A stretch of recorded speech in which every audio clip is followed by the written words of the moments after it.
That was the plan when we saw the squad that was going here. It was kind of like, yeah, boys, one stage is not enough. We have to basically win all we can and almost everything. And Lidl Track are going to do it. They can't come off his wheel. They've won every single stage and the blue jersey.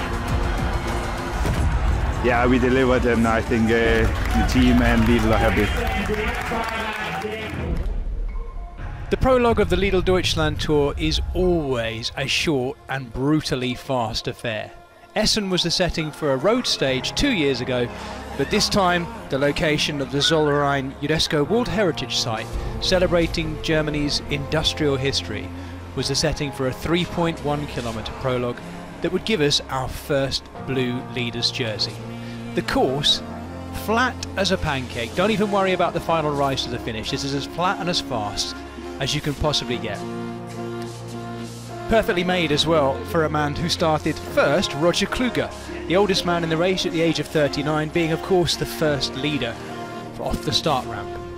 Then came a former winner, Ilan van Wilder, who turned in a surprise ride on the 3.1 kilometre circuit.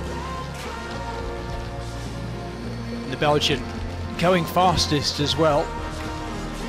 The question is, how long would he hold on? Well, we were about to find out as well. Emiels Leerpins had also done a very good time, the Latvian. But Ilan van Wilder at the beginning of this week showing he was back and in really good form in Germany. Next came Simone Consoni, the Italian, reminding us that lead-out men often make very good short prologue riders. Simone Consoni taking over the race lead, and then came a man who's been third in the last 2 prologues at the Deutschland Tour, Michael Zeilard, the Dutchman, going fastest by nearly 4 seconds over Consoni. Many people, including myself I have to say, thought Michael Zeilard would go on to win this prologue, but I can tell you that isn't what happened. The under-23 World Time Trial champion Ivan Romeo had come and gone as well, 2 seconds slower, but knocking Consoni down to third. And Michael Zeilard had a long sit in the hot seat. But then came his own teammate, Marco Haller, the Austrian. Haller was the surprise. We knew he'd be strong, but to beat his teammate Zeilard in the way he did, freewheeling across the line as well, to knock his own teammate out of the hot seat, it was quite some ride. Haller had time to get himself into the hot seat as well and watch those come and go. Niels Pollitt, one of them, the ever popular German as well, really getting the crowd going in Essen. Lots of the crowd expecting to see him get close to the time of Haller. Well, he did exactly that, but it was not enough by just a couple of seconds. Watch the face of Haller there.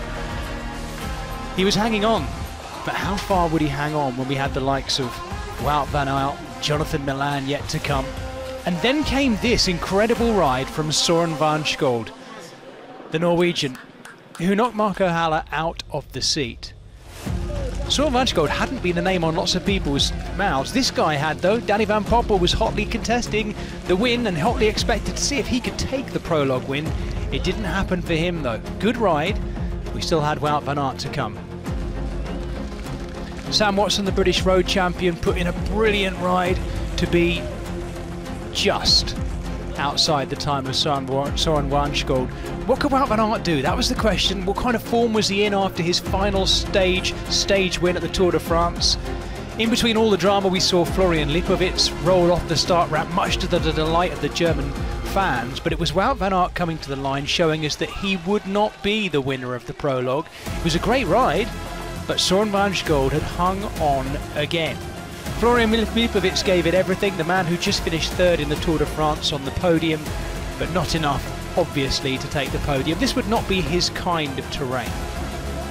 And then came Jonathan Milan, winner of 3 stages last year, including the prologue. Could he do it? No. Soren Waerenskjold had won the prologue. Yeah, a bit excited for this race and a little bit nervous, so I just tried to go full gas and it worked out. We come here with a good sprint team, with some big boys, so hopefully we can hang on in the harder climbs also. So a Norwegian prologue winner in Essen and a new wearer of the blue Lidl leaders jersey, going into stage 1 tomorrow between Essen, starting very near to the prologue, and finishing in Herford.